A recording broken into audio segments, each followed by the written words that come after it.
cultura, diversão, arte. Olá, olha só, chegando mais uma conversa literária com Reginaldo Nascimento. Boa noite a todos que já estão conectados, compartilhando conosco, né? Cultura!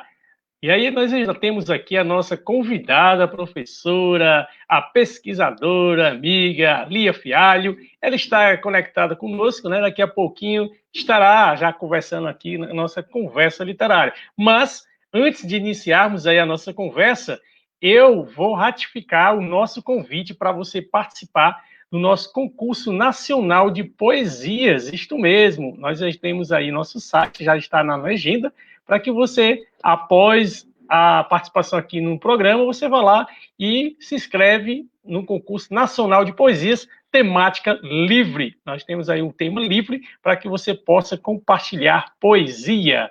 Deixa eu ver aqui mais. Olha só, vou chamar aqui a nossa convidada. Olá, boa noite. Boa noite, Reginaldo. Como está? Graças a Deus, nós estamos bem, né? Superando aí cada dia mais os desafios. E aí, desde já agradeço, né, a sua presença aqui conosco na nossa conversa literária, né? Muito obrigado por você aceitar o convite, né? E estar conosco para a gente conversar um pouco aí sobre literatura, unido à questão da pesquisa acadêmica, né? Então, daqui a pouquinho a gente vai estar relatando experiências também, tá bom? É um prazer, o prazer é meu, me sinto lisonjeada com o convite, né? Agradeço a confiança, tanto do Reginaldo Nascimento, como de todos aqueles que estão aqui nos acompanhando nesse momento. Ótimo, daqui a pouquinho eu chamo Ilia novamente para conversar conosco, mas eu tenho mais um recado para a gente apresentar. Daqui a pouquinho você estará conosco. Só um instante. Olha só, hoje é o dia do administrador, isso mesmo, né? Hoje, na nossa conversa literária, a gente vai abraçar aqui os administradores que estão comemorando o seu dia 9 de setembro, assim também como aqueles que estão cuidando dos nossos bichinhos, né, de estimação, que é o dia do veterinário. Então, gostaria de abrir aqui nosso compartilhamento para que você possa também acessar a imagem que nós separamos aqui. E deixa eu ver aqui, só mais um instante. Lembrando que você pode conferir a nossa conversa literária no podcast, também lá no YouTube, né? Olha só, já abrindo aqui a tela da nossa convidada, né? Nós temos aqui a nossa conversa de hoje. Lia Fialho, professora e escritora, aqui mesmo de Fortaleza, Ceará. A importância da produção acadêmica nos dias atuais é o tema a ser debatido.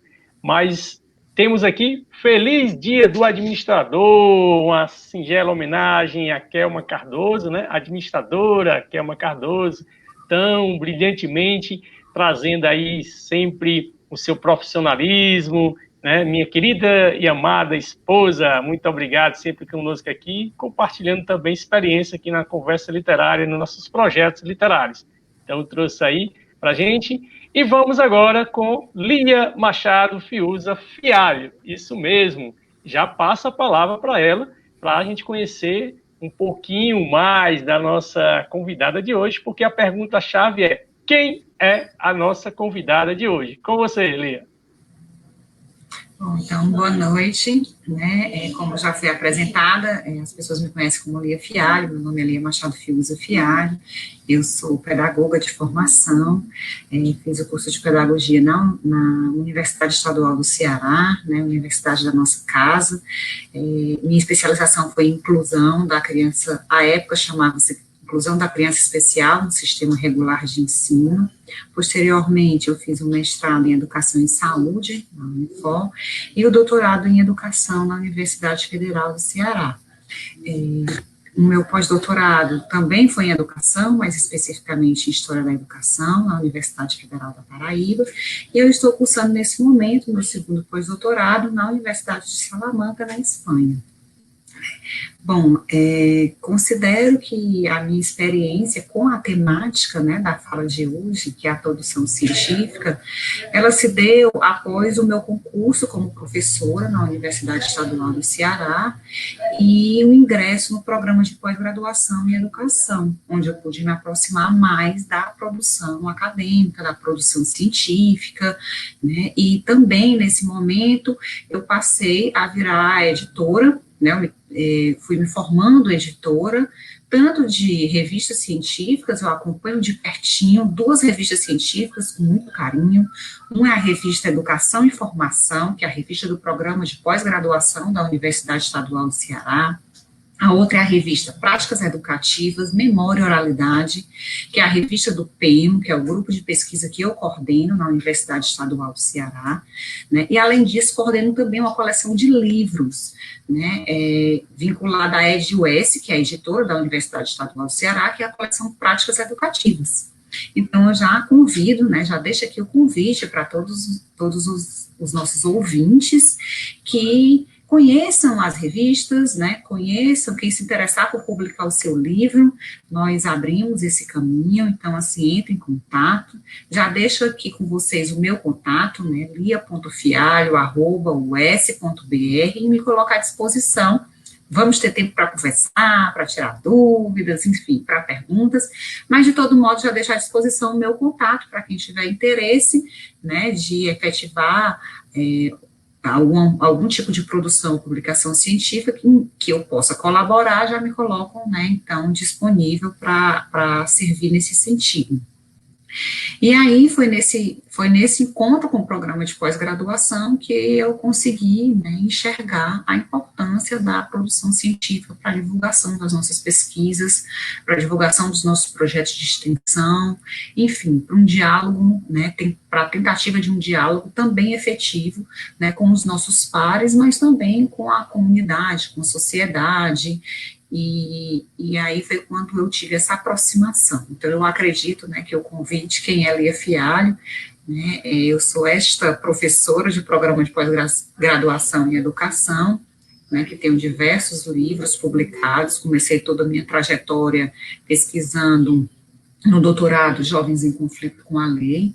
Atualmente eu pesquiso biografias de educadoras cearenses, então trabalho com história de mulheres, mais especificamente com a biografia dessas mulheres educadoras, né, que por um longo tempo da nossa história, a profissão, né, feminina, elas eram bem invisibilizadas, especialmente a da docência, que era considerada uma extensão do lar, então ela pouco valorizada e tinha pouca visibilidade. Então, eu trabalho lançando luz, né, a essas mulheres que tanto colaboraram na formação educativa do nosso povo cearense, mas que não tiveram, né, um reconhecimento, uma importância, muitas vezes salientada pela história oficial. É isso. Perfeito, professora. E, mais uma vez, agradecer também a você que está acessando a nossa conversa literária pela primeira vez, né? Você que está aí curtindo, comentando, compartilhando cultura. Então, muito obrigado pela sua audiência.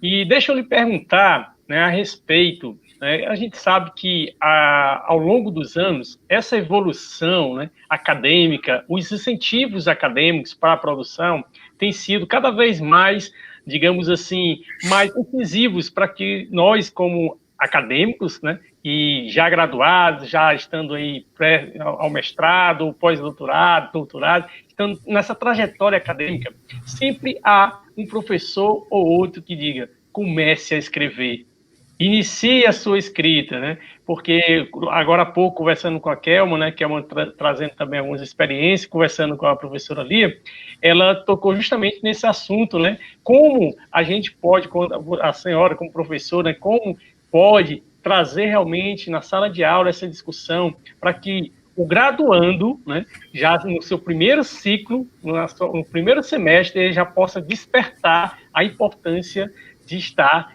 fazendo suas pesquisas, não somente deixando ao final do curso para que possa aí apresentar o seu TCC. Então, gostaria que a senhora começasse pontuando dessa importância de trabalhar o aluno desde a graduação.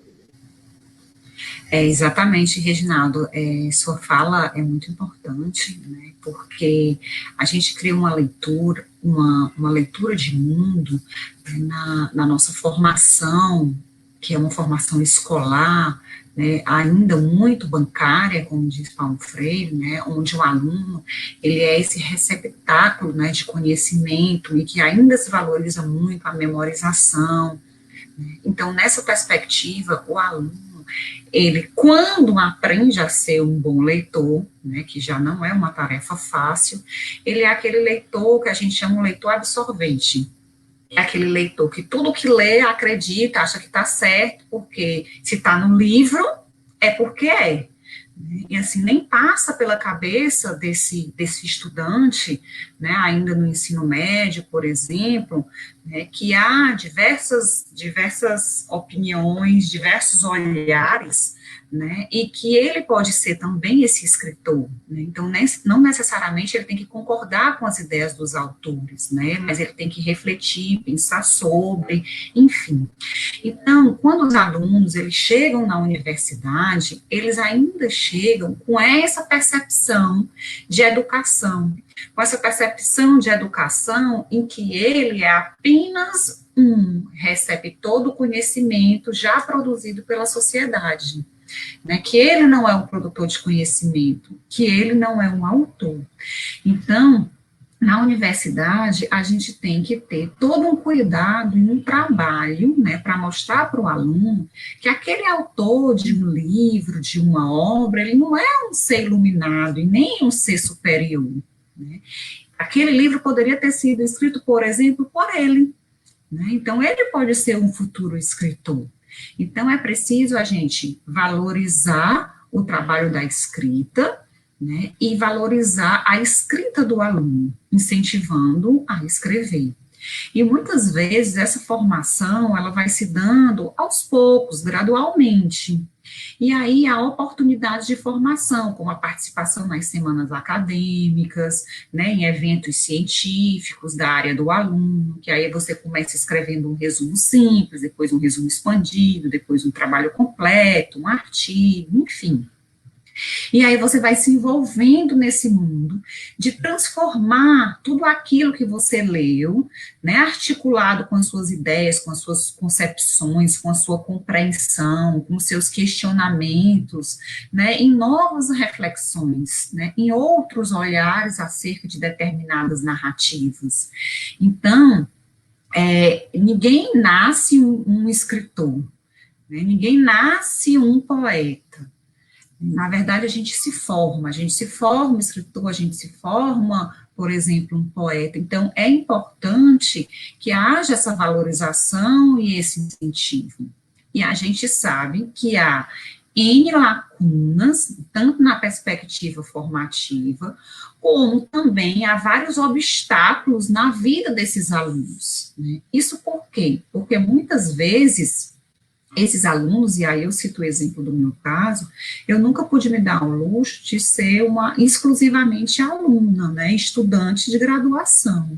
Eu casei muito cedo, eu tinha 19 anos, né, então logo que eu ingressei na universidade eu comecei a trabalhar, então tinha que conciliar o trabalho com estudos, e aí com 21 anos veio minha primeira filha, com 23 a segunda, e aí era conciliando estudo, casa, né, filhos, enfim. Então, eu não podia me dedicar muito à época, por exemplo, a ser uma aluna exclusiva, né, estudante. E aí eu perdi também, nesse momento, a oportunidade de ter bolsas de estudo, porque eu precisaria abrir mão do meu trabalho para poder ser uma aluna bolsista. E eu precisava do dinheiro, então eu não tinha a possibilidade. E a experiência também era muito rica, né, na docência. É você articular o tempo inteiro os seus conhecimentos teóricos com a prática. Então, eu também não tinha interesse de abrir mão, né, desse posto de trabalho que a minha era tão importante, né, para garantir o meu sustento. Então, nesse momento eu fiz escolhas, e a escolha não foi por participar de eventos, por estar envolvida, né, nesse mundo, nesse métier acadêmico. E aí, por que eu estou contando um pouquinho da minha história? Para dizer que nunca é tarde. Né, para dizer que depois que eu me formei, na minha graduação inteira eu não tinha publicado um único trabalho. né? Então, assim, foi depois, quando eu fui fazer minha especialização, vivenciar o meu mestrado, foi que eu entrei tardiamente, na verdade, nesse mundo da produção acadêmica. Então, assim, é uma forma de estimular todos aqueles que estão me ouvindo, né, que estão ainda nos seus cursos de graduação, que são alunos, e dizer, vocês podem, né, vocês conseguem, não deixem para depois, a gente consegue articular as coisas. Ótimo. Inclusive, professor, nós já temos aqui alguns alunos da senhora, né, participando conosco, curtindo, comentando. E aí vemos aqui alguns comentários, né, fazendo aqui uma breve intervenção. Leilane Cardoso, parabéns aos administradores, né, parabéns aos veterinários. E pegando aqui uma deixa sobre os veterinários, tem um bichinho aqui que eu não sei se conhece, não sei quem Se ele estivesse aqui do meu lado agora, eu levantava. É o filhote que eu acabei de adotar. Ah, foi? Olha só. Então tá aí nosso recadinho também. Kelma Cardoso, seja bem-vinda. Lia Machado, né? Lia Fialho, ela também aqui comenta. Gratidão, Reginaldo, pela homenagem pelo Dia dos Administradores. Você que acessou agora, né, a nossa conversa literária, vai lá, curte, comenta, compartilha, pois estamos no podcast, qualquer aplicativo que gere, né, a questão dos áudios do podcast, você pode estar conferindo. É só procurar Conversa Literária com Reginaldo Nascimento. Temos também lá no YouTube e aqui no Facebook. Olha só, mais pessoas participando conosco. Opa, saudações poéticas. Gilney Neves, né? Ele coloca aqui, boa noite, Reginaldo. Aí tem aqui a Leilane Cardoso, muito interessante essa temática. Tem opa, Josabete, boa noite, Josabete. Muito obrigado pela sua audiência. E ela põe o seguinte, só feras, Lia e Reginaldo. E tem mais gente aí, feras, participando conosco, compartilhando, então é muito bom ouvir novamente e ver, né, algumas pessoas comentando conosco, né? Então nós agradecemos a sua presença. E professora, esse aspecto de incentivar o aluno à vida, não somente à vida acadêmica, né? Nós temos que incentivar, sim, o aluno ao término, né, do ensino médio, possa, sim, né, ingressar e dar continuidade aos estudos. Porque décadas passadas, eu acredito que você deve lembrar também, algumas pessoas dizem assim, fulano e tal terminou os estudos. Porque na época, aí há 40 anos, há 30 anos, 20, chegando um pouco mais próximo, algumas pessoas tinham esse ditado, diziam, fulano e tal terminou os estudos. Por quê? Concluiu o ensino médio, ou concluiu o ensino fundamental, o ginásio da época, né? Mas tinha essa palavrinha, né, ao final, concluiu. E sabemos que não, né? A senhora está aí, já pós-doutora, e continua estudando, e cada vez que estuda, percebe o quanto nós precisamos estudar. Acredito que a gente está nessa perspectiva, trazendo ainda, né, sobre todo o cenário atual. E puxando esse incentivo dos professores, né, vou fazer um breve relato, né, que eu lembrei na sua fala, quando falava sobre o sujeito. Né? Eu cheguei numa sala de aula, conversando com os alunos do ensino, tanto o ensino fundamental 1 e 2, e aí eu falava sobre o sujeito, a importância do sujeito, o sujeito histórico.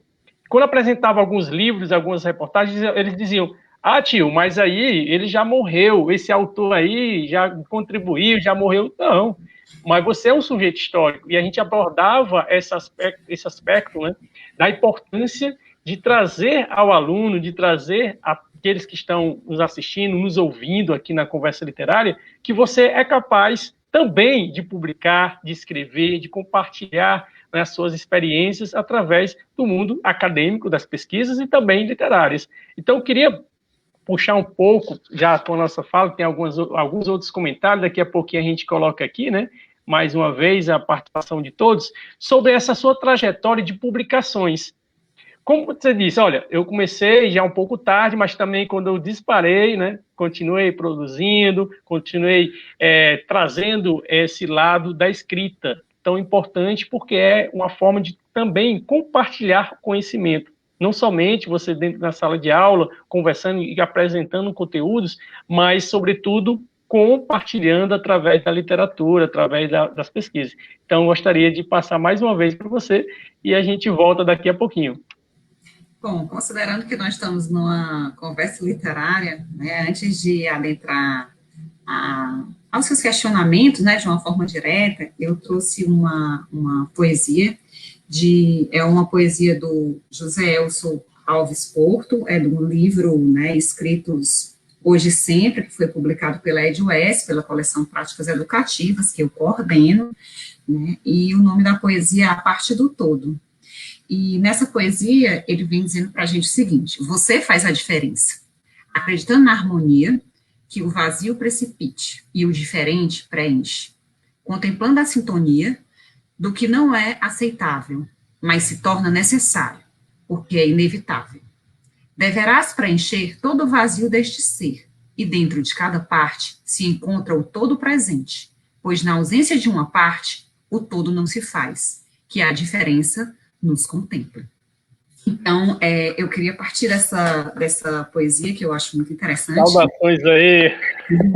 A parabenizar o Elcio pela produção da poesia, Elcio Porto, e partir dessa poesia para a gente discutir essa questão, na verdade, da parte do todo, né? Vou pegar o gancho da sua fala, quando você disse que antigamente acreditava-se que terminar o ensino médio era concluir os estudos, né? A gente tem um cenário educacional que perpetua a dualidade na educação.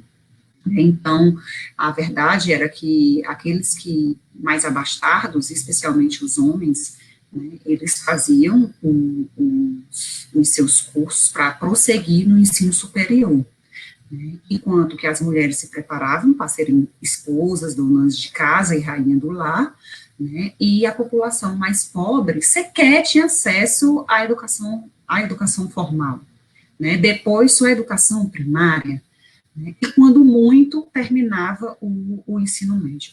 Até hoje nós temos índices alarmantes de evasão escolar no ensino médio. Então, muitos dos nossos jovens, né, em idade escolar não concluíram ainda o ensino médio. E essa realidade, ela ainda era mais perversa, né, há uns anos atrás. Então, por exemplo, há 50 anos atrás. Então, realmente, para o trabalhador concluir o ensino médio, já era muita coisa, né? As famílias faziam festas quando concluíam o ensino médio, porque era muito. Mas cada dia mais, o mercado de trabalho ele está mais competitivo. Chamou a atenção um último concurso que teve, né, há um tempo, para gari, e que para ser gari precisava ter o ensino médio. Né, então, para trabalhar naqueles carros de lixo, recolhendo os lixos da casa, para fazer o concurso, para fazer a seleção, você tinha que ter o ensino médio. Então, cada vez mais, né, se busca essa formação. E a formação, ela deve ser uma formação contínua e continuada. Ou seja, na verdade, ela não acaba nunca, né? A vida inteira a gente está aprendendo, a gente vai crescendo, a gente vai se formando, a gente vai aprendendo, vai amadurecendo, vai ressignificando o que a gente aprendeu, né? Então, essa formação, ela se dá ao longo de toda uma vida. E aí, por que eu citei um pouquinho dessa questão da história da educação e da dualidade na educação? Porque num tempo muito recente, na verdade, foi instituída, por exemplo, as políticas de cotas, né, que facilitaram o ingresso de negros, né, o ingresso de pessoas que são provenientes de classe social não tão favorecida, né, dentre outras especificidades, né, então isso favoreceu o ingresso dessas pessoas no ensino superior. Mas durante muito tempo o ensino superior ele foi um locus de privilegiados, né, apenas os mais privilegiados tinham acesso à educação superior, porque os centros universitários e as faculdades, elas se concentravam apenas na capital, né, e não atendia a todos.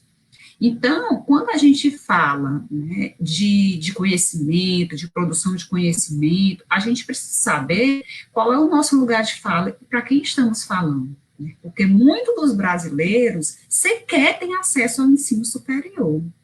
Né? Então, sequer tem a possibilidade de produzir conhecimento e, principalmente, viabilizar a disseminação desse conhecimento por meio de livros, poesias, revistas científicas, dentre outros, né, veículos de comunicação.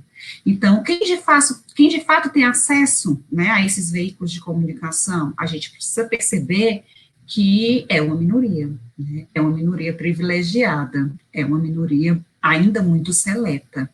Né? Então, o que a gente precisa é tornar não só o acesso ao conhecimento, o acesso à informação, né, mais disseminado, ou seja, realmente, como o próprio nome diz, mais acessível a todos, né, isso é extremamente importante, mas também a forma de produzir esse conhecimento, ele também ser mais acessível, né, ao autor, ao escritor, e contraditoriamente, né, a gente vive um outro momento, que é um momento de perseguição dos professores, né, é um momento que se pensa em retirar, né, a isenção de impostos em livros acadêmicos, científicos, literários, enfim, tornando o produto ainda mais caro e menos acessível. Então, realmente, é preciso a gente ter toda essa compreensão, toda essa visão histórica para conseguir refletir de uma forma mais crítica sobre o que está acontecendo hoje no presente. Isso mesmo, professora. E a gente lembra, né, quando a senhora faz esse comparativo histórico, a gente se pergunta o porquê que querem taxar livros, o porquê que querem distanciar ainda mais os professores, né, dos seus alunos, porquê que estão aí cortando diversas verbas, né, nas academias, sucateando as nossas academias, seja principalmente aqui no Nordeste, né, temos aqui ouvintes, temos internautas da conversa literária de todo o Brasil. Mas a realidade, quando vez ou outra a gente tem um entrevistado aqui de outro estado, que também é do Nordeste, às vezes aponta esses, digamos assim, essas situações ainda regionalizadas, né? Trazendo ainda um pouco mais de dificuldade para a gente. E aí eu vejo essa imagem aqui, né? Se refere, né? Se fere qualquer resistência em defesa da pesquisa no Brasil, né? Então, aqui eu resgatei essa imagem lá na sua página pessoal, né? Mas para ilustrar o que está sendo debatido, né? Sobre militância, para que nós possamos ainda, né, compartilhar experiências e tentar, ao máximo possível, né, trazer à tona para que os novos, né, acadêmicos possam também se unir a nós nessa militância e dizer que realmente é necessário repensar a questão da tributação, mas das grandes fortunas. Por que não? E aí a gente não teria mais tempo ainda, né, para discutir sobre essa questão que está ocorrendo no nosso Brasil. Mas, infelizmente, né, a gente fica realmente chamando a atenção para o nosso ouvinte, para aquele que está acompanhando no YouTube, nas nossas páginas sociais, nas nossas redes sociais, sobre essa importância, sobre a importância de refletir e compartilhar. Então, eu vou trazer também uma outra temática dentro do que a gente já está discutindo aqui, né? Deixa eu abrir aqui a imagem, justamente aqui, ó, livros, né? Alguns livros que a gente resgatou essa imagem também, né? Apresentando da importância desses movimentos, né? Em favor, em defesa da cultura, em defesa realmente das academias, o não ao sucateamento, né, das instituições de ensino superior, de ensino básico, infantil, seja de qual faixa etária que esteja sendo tratado. Então, nessa nossa conversa, eu agradeço também a presença, deixa eu ver aqui quem está participando, mais uma vez o professor, poeta, né, Gilney Neves. Reginaldo, é muito boa a visão plural com todos os assuntos, né, sociais. Opa, obrigado, professor. Ótimas reflexões, parabéns, Lia e Reginaldo, né, pela conversa, Kelma Cardoso. Temos aqui outras pessoas participando, daqui a pouquinho, deixa eu ver aqui mais. Erasmo Vasconcelos já mandou aqui seu alô também, né? Todos aqui já conversando conosco, então faz aí seu comentário, daqui a pouquinho a gente comenta também. Professora, e a respeito, né, desse movimento histórico, né, que você já apresentou para a gente, mas também sobre esse contexto, né, como isso vem na questão da educação das mulheres, como veio a contextualizar. Então, as mulheres eram tidas como, não, fica em casa. Essa história de fica em casa não veio agora da pandemia, né? Fica em casa veio aí dentro do cenário, né, machista, né? colocava sempre, não, a mulher tem que ser de casa, fica no lar, é doméstico, fica em casa, deixa que o homem saia para trabalhar. Então, nesse rol, né, também, como a senhora pontuou, sobre a dificuldade da mulher dentro da academia, dentro do ensino superior, né, participando e, sobretudo, ainda pesquisando, né, porque, como a sua experiência, tanta dificuldade também para chegar até esse momento, né, pós-doutora, está aí compartilhando conosco, ilustrando aqui a nossa conversa literária, também aqui é uma Cardoso que tem sua experiência, e tantas outras mulheres que são grandes guerreiras, né? Então, eu queria saber um pouco mais sobre os tempos atuais, de que forma a senhora vê, né, esse empoderamento feminino, para que diga, sim, eu estarei, após a pandemia, durante esse movimento pandêmico, produzindo, né, e trazendo também aí as experiências para outras mulheres também serem incentivadas, e nesse setembro ainda, que é, né, Setembro Amarelo. Pois não? Bom, então, assim, retomando a poesia, né, a gente cresce, né, a gente se fortalece com o diferente, né, nós somos um todo indissociável, então a gente precisa se preocupar com todas as nossas partes, né, e aí a gente fala da sociedade como um todo, né, a gente não pode desprezar uma determinada parte da sociedade, né, em detrimento de outros. Então, a gente vivencia um momento, né, um momento político de polarização, e que mais uma vez, né, tenta invisibilizar. Eu não gosto de chamar invisibilizar minorias, porque muitos não somos minorias. As mulheres não são minoria. Os negros não são minoria. Né? Às vezes a gente fala invisibilizar minorias, né, como se fossem minorias no sentido de menos, e não. Na verdade, nós somos maioria invisibilizados pela minoria, pela uma minoria, né, pela elite do atraso, que a gente chama, que é uma minoria que quer garantir os seus privilégios. Então, é mais que nítido, né, que a mulher tem plenas condições de ocupar todos os espaços no mercado de trabalho, né, render e se qualificar como os homens, mas a gente ainda vive na nossa sociedade, às vezes as pessoas querem fechar os olhos e dizer, mas agora já está tudo igual, isso foi no passado, mentira. Né, as mulheres ainda são minorias nos campos decisórios, como, por exemplo, o campo político, né, as mulheres ainda ganham menos para exercer as mesmas funções que os homens, então tem N pesquisas, você pode pesquisar pesquisas em relação ao assunto, que você vai encontrar isso, né, então ainda há uma discriminação no que concerne a mulher, né, no mercado de trabalho, ainda há sim essa diferença, né, uma diferença do que concerne ao gênero. Claro, não é só gênero, né, são questões étnicas, são questões sociais, são questões de gênero, né, então, assim, se é difícil para a mulher, é mais difícil ainda para a mulher negra e mais difícil ainda para a mulher pobre negra, né, isso precisa ficar claro, né, até porque ao longo dos tempos, a gente vem tentando pregar, né, esse branqueamento que invisibiliza essas questões. Então, é importante a gente realmente conseguir, nós que temos espaço, né, para voz, nós que temos espaço para escrita, né, lutar de fato pela igualdade. Né? E aí, quando eu falo em igualdade, é importante perceber que o meu discurso não é um discurso de meritocracia, né, que vençam os melhores, porque esse é o discurso que sustenta o ideal de uma elite que já começa a corrida na frente. Então, é muito fácil eu que tenho tudo, que tenho acesso a tudo, dizer, né, mas todos terminaram o ensino médio, então o vestibular é igual para todos. Mentira.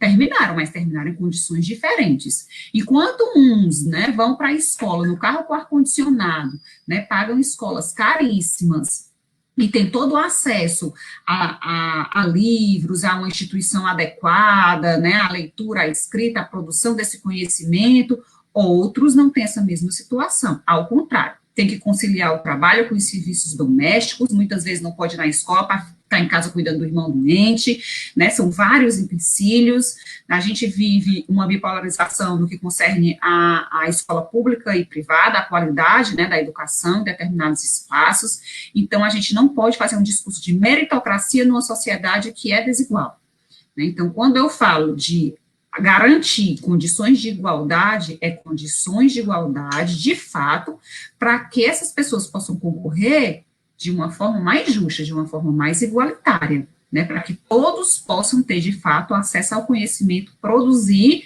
esse conhecimento, né? E a mulher, historicamente, ela ficou prejudicada. Ela ficou prejudicada por quê? Porque numa sociedade patriarcalista, machista, né, que pregava que o homem era o chefe do lar, né? Observe que a gente tem aquelas frases bem costumeiras que ele dizia assim, não, mas por trás de um grande homem tem uma grande mulher, por trás, porque a mulher sempre estava nessa posição, né? Então, a mulher era formada, né, assim, nas escolas normais, nos cursos de muitas escolas, era corte e costura, culinária, fazia parte das disciplinas, né, disciplinas acadêmicas. Por quê? Porque existia toda uma formação. E aquela mulher, por exemplo, normalista, ela tinha uma formação diferenciada, né, e essa formação diferenciada era para quê? Para arranjar um bom casamento. E o que era um bom casamento? Era casar com um homem bem-sucedido financeiramente, né, das famílias, juntando famílias abastardas com famílias abastardas em casamentos arranjados. E isso tudo para quê? Né, para manter um status quo que estava posto na sociedade. Né? Então, a gente precisa refletir sobre essas relações. Então, a mulher da elite, ela era educada para, de fato, viver no mundo privado, para ser uma boa esposa, para ser subserviente, para fazer tudo para manter o seu casamento, né? Então, algumas pessoas, inclusive, questionam, não sei por que a violência doméstica cresceu tanto. A violência doméstica, ela sempre existiu, mas ela sempre foi silenciada, porque a mulher era obrigada a aguentar ser violentada silenciosamente. Né? Então, é preciso a gente perceber que essas desigualdades, ela ainda existe, e nós precisamos, sim, né, jogar ela em tela para poder fazer uma discussão e lutar contra todas essas desigualdades, né, que ainda estão perpassando no nosso mundo presente de uma forma muito latente. Hoje nós temos leis que amparam as mulheres de alguma forma, como é o caso, por exemplo, da Lei Maria da Penha, né, dentre outras, mas a gente precisa saber, claro, usar as leis com responsabilidade, né, e fazer valer os nossos direitos. Eu tenho um marido que ele brinca e ele diz assim, negócio de dia da mulher, ou besteira esse negócio de dia da mulher. Aí eu pergunto, mas besteira por quê? Tu não quer me dar presente, né, brincando com ele. E ele diz assim, não, é porque só existe dia de excluído. Dia da mulher, dia do índio, dia do negro, né, não tem dia do homem. Então, ele brinca falando isso. E aí, eu digo para ele, bom, então a gente precisa, né, muitas vezes, criar um dia para lançar a luz a determinados debates, mas, de fato, esses debates, eles precisam perpassar o nosso dia a dia, né, não é num dia específico, a gente precisa celebrar todos os dias essa luta, né, essa luta por igualdade. E sobre a questão, né, dessa desigualdade, né, de gênero, tanto explanada aí por você durante esse momento, mas dentro da vida acadêmica, porque a gente sabe que em outros campos já há realmente esse movimento que precisamos ainda mais, né, abrir os olhos e dizer que realmente há que ter respeito, né, respeito a ter assim, esse movimento. Mas eu fico pensando, né, dentro da vida acadêmica, será que também, né, só um instantinho, será que também as produções, né, quando são postas, né, editais são abertos, né, será que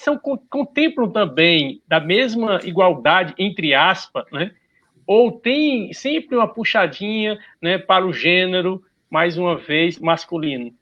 Eu preciso, na verdade, situar o meu lugar de fala, né, assim, mais uma vez, eu sou pedagoga, então, realmente, eu não senti essa diferença, até porque o campo da educação, historicamente, foi ocupado por mulheres, mas eu não posso tomar o meu lugar de fala com uma visão geral, né, então, por exemplo, eu tenho uma filha mulher na engenharia, cursos que são majoritariamente masculinos, né, que são poucas as mulheres, e que as mulheres que se destacam, ainda há aquela conversa, né, mulher não passa na minha disciplina, né? Ainda tem professor que tem esse tipo de discurso, né, curso de engenharia não foi feito para mulher, né, dentre outros, assim, cada vez mais a gente percebe que a gente está, né, polemizando isso, né, são as nossas lutas femininas, e isso vai diminuindo. No campo acadêmico, eu não percebo, né, uma diferença no que concerne a homens e mulheres. A principal diferença que eu noto é uma diferença de status quo social. Por quê? Porque a mulher, quando ela ingressa no mercado de trabalho, e até os dias atuais, ela adquire mais uma função, né, a função da trabalhadora externa, que não é mais a trabalhadora do lar, mas ela acumula, né, essa sua atividade com tantas outras atividades. Então, muitas vezes ela está, por exemplo, no meio acadêmico, no meio docente, mas ela é a maior responsável por cuidar dos filhos, ela é a responsável pela casa, ela é a responsável muitas vezes por cuidar dos pais idosos, né? Por quê? Porque ainda há no imaginário social essa ideia de que é a mulher que tem que cuidar dos pais idosos, porque a mulher foi criada para isso, ela é a cuidadora, né? Enfim. Ela que é a mãe, ela tem que assumir as tarefas das crianças, né, enfim, os afazeres do lar. Então, acho que mais do que nunca isso veio à tona no nosso contexto de educação remota, né, onde muitas mães precisavam trabalhar remotamente em casa, né, e se dividiam com as atividades maternas, com as atividades de casa mesmo, né, de culinária, de limpeza, enfim. E aí eu questiono, né, na casa de cada um de vocês que estão assistindo aqui, como é essa colaboração masculina e feminina, né? Ela realmente é igual? Né, assim, realmente os casais estão dividindo igualmente essas tarefas? Alguns sim, mas a gente percebe que poucos.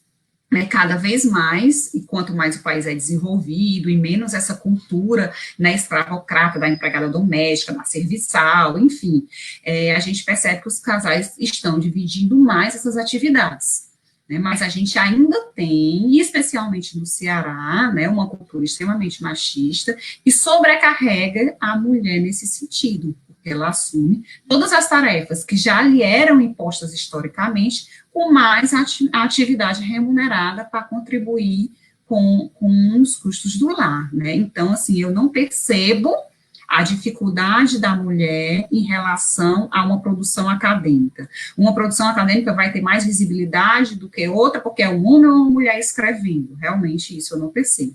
Né, a qualidade da escrita que vai fazer a diferença nessa divulgação e o meio em que é publicado. Eu não percebo, né, mas eu percebo a dificuldade da mulher para conciliar, né, a produção acadêmica com as suas outras tarefas. Seriam os bastidores, né, até chegar essa produção, né, todos os desafios que ela tem enfrentado.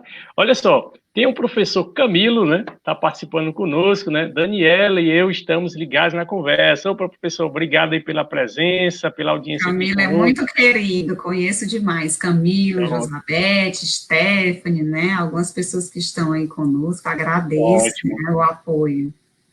Aí tem aqui mais um comentário aqui de Camilo, né, queridos Reginaldo e Lia, parabéns pelo bate-papo, muito interessante e pertinente. Opa, obrigado, meu amigo. Temos aqui a Lilane, né?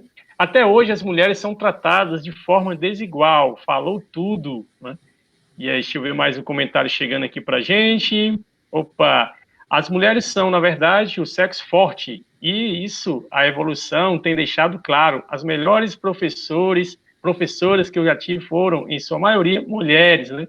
As pessoas mais brilhantes com quem trabalhei, em sua maioria, foram mulheres. E a lista é infindável. Olha aí, a participação do nosso amigo, saudando aqui também todos da Academia Maracanãense de Letras. Obrigado, Joaquim. Ele citou aqui também, né? Parabéns, meu amigo Reginaldo, pelo excelente programa. Opa, muito obrigado. Só lembrando a todos que estão compartilhando, se você perdeu algum momento da nossa conversa e você, Reginaldo, eu gostaria de reprisar, né? Eu não estou conseguindo assistir no momento e eu perdi alguma parte do programa. Não te preocupa, vai lá. Nós temos aqui, vou colocar aqui no banner, né?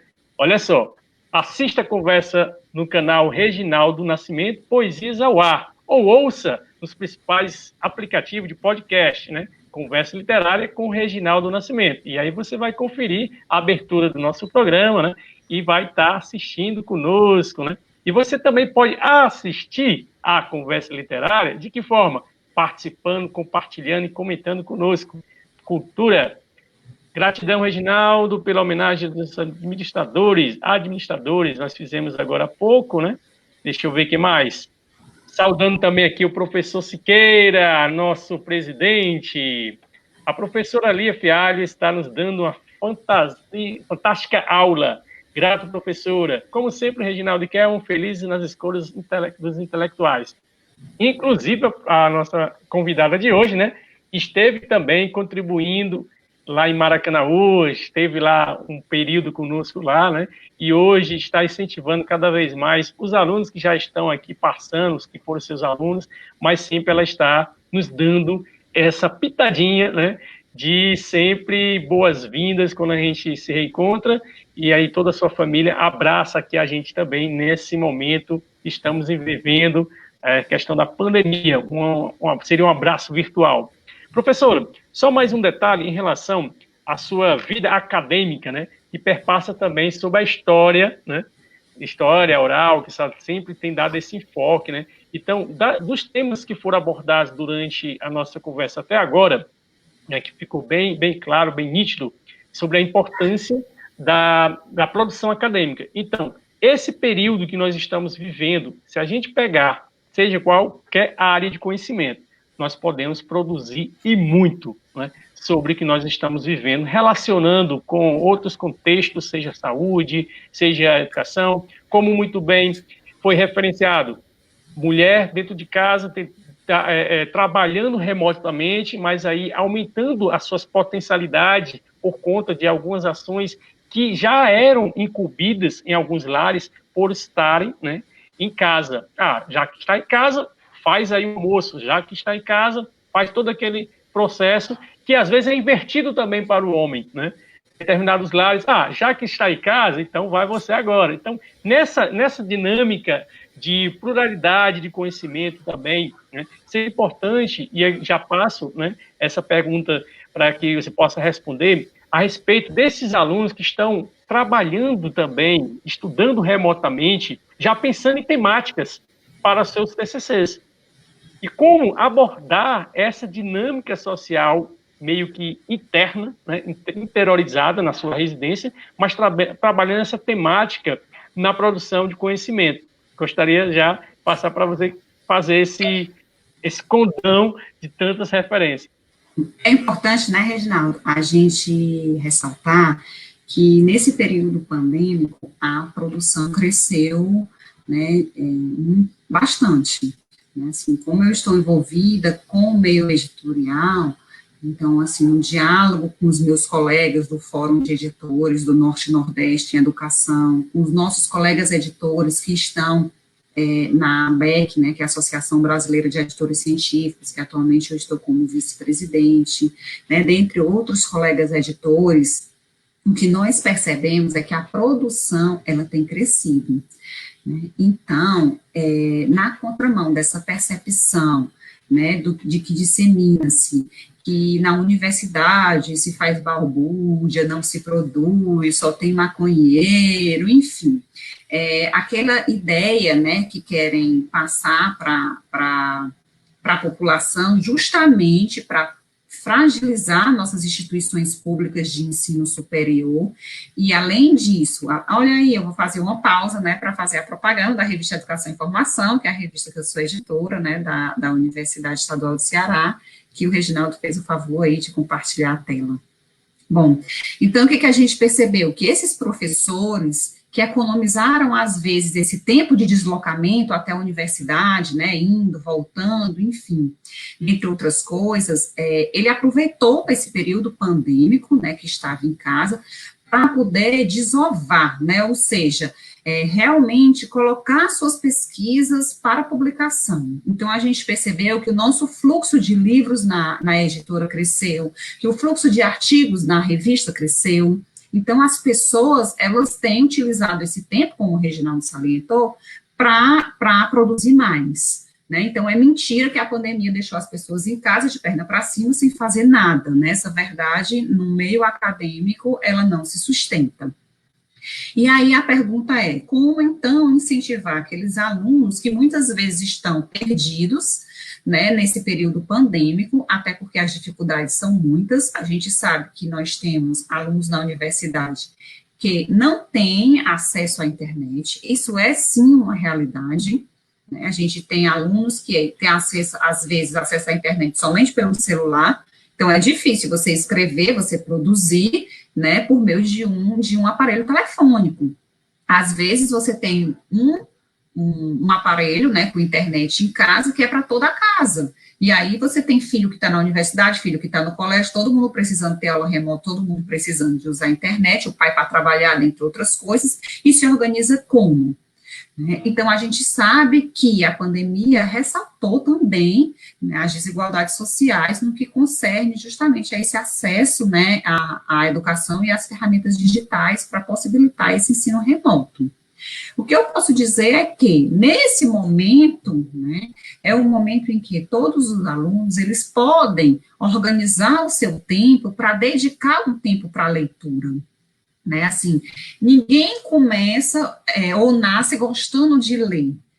Na verdade, a leitura, ela é um hábito. A gente vai cultivando o hábito da leitura, tal modo que ela começa a fazer parte da sua vida e você começa a notar a importância dela e começa, então, a ter apreço por ela. Eu lembro muito, quando eu era pequeno, o primeiro livro que eu ganhei foi o livro do Pequeno Príncipe. Quem me deu foi o meu padrinho, quando eu ainda era pequenininha, mal tinha acabado de fazer minha alfabetização, devia ter, sei lá, 7 anos, 8 anos, e eu lembro que quando eu ganhei o livro, né, eu chorava horrores de decepção, porque eu queria um brinquedo, eu queria um jogo, eu ganhei um livro. Né? E eu também lembro, quando eu fui produzir o meu primeiro trabalho, que era só um resumo simples para um evento, que eu passei 2 dias para fazer o resumo, quando a professora leu, parecia que tudo que eu tinha escrito não prestava nada, né? Ela estava desmanchando tudo e corrigindo tudo. E eu dizia, não, eu odeio ler e eu não nasci para escrever. E que mentira. Né? Por quê? Porque ninguém nasce escritor, ninguém nasce um bom leitor, a gente se forma. Então, esse é o momento desses alunos que estão em casa, investir em leituras e tentar fazer ensaios de escrita. Se o que me agrada é escrever poesia, escreva poesia. Se o que me agrada é escrever um diário pessoal, escreva o seu diário. Né? E aí, depois, com o tempo, você vai amadurecendo a sua escrita para fazer escritas também acadêmicas, interpretação do texto que você leu, uma crítica a um autor, né? Você lê um livro, faz uma resenha crítica, né? Que pega as primeiras ideias e vai resenhando. Então, esse exercício de leitura, esse exercício de escrita é muito importante. Né? E aí, nesse momento também de que você pode aproveitar esse tempo para estar fazendo esse exercício, que eu acho que é extremamente saudável, porque quanto mais lê, mais facilidade e gosto pela leitura você desenvolve, e quanto mais você escreve, mais fluido é a sua escrita, né? Se antes você demorava um dia para escrever uma página, daqui a pouco, em 1 hora, você escreve uma página. Então, isso você desenvolve, né? Então, assim, é preciso ter essa cultura para desenvolver esse hábito. Então, investir esse tempo nessa cultura. Né, eu acho que isso é muito importante para que realmente a gente possa ter bons trabalhos, né, ter uma escrita qualificada, acadêmica, dos trabalhos de TCC, e eles deixarem de ser, na vida dos alunos, um fardo, né, porque os alunos terminam todas as disciplinas e dizem, pronto, agora chegou o bicho-papão, né, eu tenho que fazer esse TCC, ai meu Deus, né, ai meu Deus, não sei por que não tiram isso, que desgraça.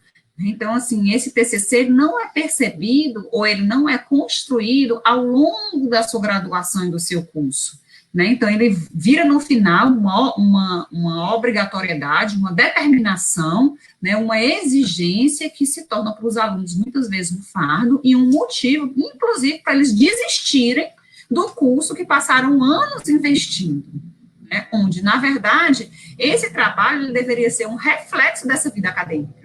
Tanto é que cada vez mais se aceita, por exemplo, o memorial, né, onde o aluno vai fazer esse memorial da sua vida acadêmica descritiva e analítica, né, se aceita outros tipos de pesquisa, né, relatos de experiência, dentre outras coisas, justamente nessa perspectiva de tornar cada vez mais essa escrita, né, contextualizada e mais próxima da vivência dos alunos. Muito bem, professora. E assim, a nossa conversa literária, né, tá muito boa. Agradecemos aí realmente a sua presença, deu para iluminar aqui mais ainda nossos pensamentos sobre a importância da vida acadêmica, a importância da produção acadêmica, né? Então, assim, já está chegando ao fim da nossa conversa, né? Eu vou fazer só um apêndice em relação à questão da história oral, né, que você falou. Eu acho que a história oral foi o que me conquistou, né, na escrita acadêmica, porque antes era um trabalho muito solitário, muito em relação a livros, né, enfim. E quando eu comecei a trabalhar com história oral, que eu comecei a escutar outras pessoas, né, a compartilhar com elas as suas vivências, as suas experiências, e aí trazer essas histórias dessas pessoas para um escrito, para o papel, né, isso se tornou uma escrita mais envolvente, uma escrita mais gratificante, né, então, assim, o trabalho com história oral foi um pontapé, né, para que eu conseguisse um gosto maior pela escrita acadêmica. Então, eu também convido a todos a conhecer, né, a metodologia da história oral, nessa perspectiva, né, e considerar a pesquisa também, não só quantitativa, mas também a pesquisa qualitativa,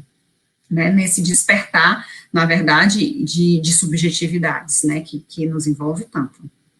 Muito interessante, e tornar, mais uma vez, né, imortalizando essas pessoas, as personalidades que estão aí, às vezes, aquém de, não sou sujeito da história, mas no momento que você coloca isso em papel, ela, opa, eu sou tão importante assim que agora estou, né, sendo reproduzido aí na linhagem.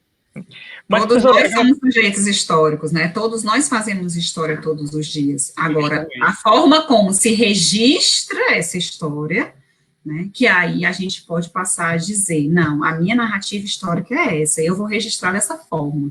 Né? Então, enquanto escritor, você pode, né, empreender em novas formas de olhar essa narrativa histórica e valorizar esses personagens, né, que muitas vezes, né, é o que Michel Perrault chama dos excluídos da história, né, que muitas vezes foram invisibilizados.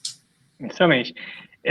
Mais uma vez, né, estamos aqui agradecendo a você que participou conosco, está ouvindo pelo podcast, está assistindo, seja no Facebook, nas nossas mídias digitais, né, e mais uma vez só tenho a agradecer à professora Lia Fialho pela sua presença, colaboração na nossa conversa literária, né, e passo para fazer aí as suas considerações finais, que daqui a pouquinho também temos aí um recadinho sobre o Concurso Nacional de Poesias. E antes de passar para as suas considerações, eu gravei aqui, deixa eu ver, confere aqui o seu contato, para que as pessoas confere. Pronto, as pessoas possam aí entrar em contato com a professora, né, e tirar suas dúvidas sobre as produções acadêmicas. Tem aqui também o link do site, né, que está posto, como a gente apresentou da revista, tá bom? Fique à vontade nas suas considerações. Bom, então eu inicio agradecendo, não é, o Reginaldo Nascimento pelo convite, por estar aqui conversando nesse momento, agradecendo todos aqueles, né, que tiraram um pouquinho do seu tempo, né, dessa noite, de dias que têm sido tão corridos, né, tantas atividades, para estar aqui nos ouvindo, né, prestigiando, então eu agradeço, né, e depois, claro, dos agradecimentos, mais uma vez me colocar à disposição, né, tanto pelo e-mail, como a gente tem um grupo também na UES, um grupo de pesquisa, todas as segundas-feiras à tarde, né, que trabalha estudos nessa perspectiva de biográficos e de história oral, né, história de mulheres. Então, assim, quem quiser participar, é um grupo de estudos, é para ler, estudar, discutir, enfim. E aí, então, chamar também essas pessoas para o grupo. Aqui a gente passou muito rapidamente, né, por N questões, a história oral, foi questão de gênero, foi questão de produção acadêmica, então, são muitas temáticas que vieram à tona no diálogo, e que é impossível fazer uma discussão aprofundada, né, de N temáticas, mas, na verdade, abrir espaço para a gente continuar esse diálogo. Então, assim, é esse o meu recado final. Muito obrigada, né, e convidar vocês para continuarem um diálogo, né, em outros momentos. Olha só, mais uma vez, Deus abençoe a sua família, né? Obrigado aí por esse tempinho que nós tivemos. Acredito que sempre quem passa aqui pela conversa literária ficou aquele gostinho, né, de retomar, e a gente também fica tão empolgado, a gente dá continuidade. Mas como a gente pretende, né, sempre cumprir o nosso cronograma, também com nossos amigos que estão assistindo, tem outras programações, a gente encerra dentro de 1 hora a nossa conversa literária. Então, um forte abraço, né? Daqui a pouquinho a gente conversa com os bastidores. E a Kelma está mandando também um alô, né? Deixa eu ver aqui, agradecendo aqui, né? Deixa eu ver aqui, cadê? Pronto, tá aqui. Lia Machado, sua narrativa histórica é inspiradora. Então, ela registra aqui mais uma vez. E até breve, então, professora. Obrigada.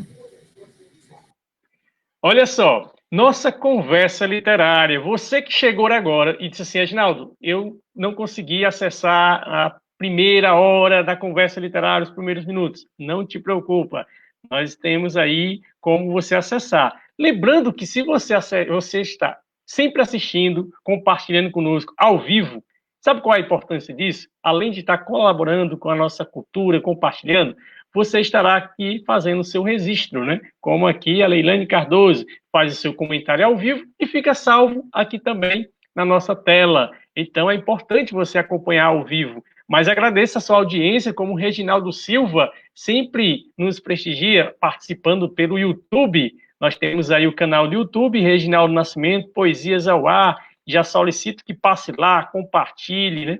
Nós temos o site e tem um recadinho para você. Você que acessou hoje pela primeira vez, olha só, vai lá nesse site que está no banner, certo? Vai nas nossas redes sociais, como tem aí na legenda, Reginaldo Nascimento, Poesias ao Ar, né? Tem Reginaldo Nascimento, _poeta no Instagram. E confere o concurso nacional de poesias. Deixa eu abrir aqui, isso mesmo. Nós temos aí, o edital já está liberado, pronto. Concurso Nacional de Poesias, Conversa Literária, para publicação do livro chamado Reflorescer Poético, um novo jeito de enxergar o mundo. Olha aí, tudo isso que nós discutimos durante essa conversa, de reenxergar o mundo, né? Ter uma nova visão sobre o nosso mundo, sobre a humanidade, sobre aí tudo que a gente está vivendo. Então, não perde, participa conosco. A inscrição é gratuita, estará até o dia 20, o período de inscrição até o 20 de setembro. Você pode participar até com 3 poesias. Então, vai lá, confere, está aí o nosso endereço eletrônico para você compartilhar também a sua poesia conosco. E aí, a Kelma agradece, né, a participação de todos os amigos e amigas nessa conversa. E aí, eu tenho mais um detalhezinho aqui para a gente fechar, que são aqueles que já passaram, deixaram seus comentários, Erasmo Vasconcelos, Francisco Henrique, Josabete, deixa eu ver quem mais, Leonilda, professor Carlos Gildemar Pontes, Júnior Caetano, Jander Pessoa, e aí o Jander e também o Júnior Caetano, eu mando um alô aí, Azul Marinho, aos guardas municipais de todo o Brasil, Reginaldo Paiva, tem todas as outras pessoas que já passaram, deixa aí seu recadinho, que vai ficar salvo para a gente também. E, mais uma vez, a próxima semana já está confirmada, né, a nossa conversa literária, dia 16 de setembro, 19h30. O meu amigo e professor Cleudson Passos, também aqui da nossa gloriosa UES, isso mesmo, ele estará conosco discutindo aqui sobre a padaria espiritual, o contexto histórico e relevância na literatura. Professor Cleudson, ele é professor de História da Universidade Estadual do Ceará, estará conosco. Então, não perde, hein? Passa também aí a acompanhar o nosso programa. Mais uma vez, agradeço a todos pela presença. Compartilhe e diz para aquele teu amigo. Perdeu? Então, vai lá conferir no canal do YouTube. Forte abraço, tenha uma boa noite, se Deus quiser. Diversão, arte. Conversa literária, Reginaldo Nascimento. Olá, olha só, estamos trazendo para você um recadinho super especial. O edital do nosso Concurso Nacional de Poesias, Conversa Literária. Essa antologia terá como tema Reflorescer Poético, um novo jeito de enxergar o mundo. Você pode conferir nas nossas redes sociais, tanto no Instagram, no canal do YouTube, no podcast, isso mesmo, Conversa Literária. Procura lá, Reginaldo Nascimento, Poesias ao Ar. No Instagram, você vai encontrar o link que vai dar acesso aí ao regulamento e às informações sobre a nossa antologia. Reginaldo Nascimento, _poeta, Kelma Cardoso, _ Iscama. Sim, a gente conta com a participação de vocês. O edital já está disponível e as inscrições serão do dia 1º ao dia 20 de setembro. Passa lá, curte, compartilha, para que a gente possa aí enxergar o mundo com poesia. Cultura, diversão, arte. Conversa Literária, Reginaldo Nascimento.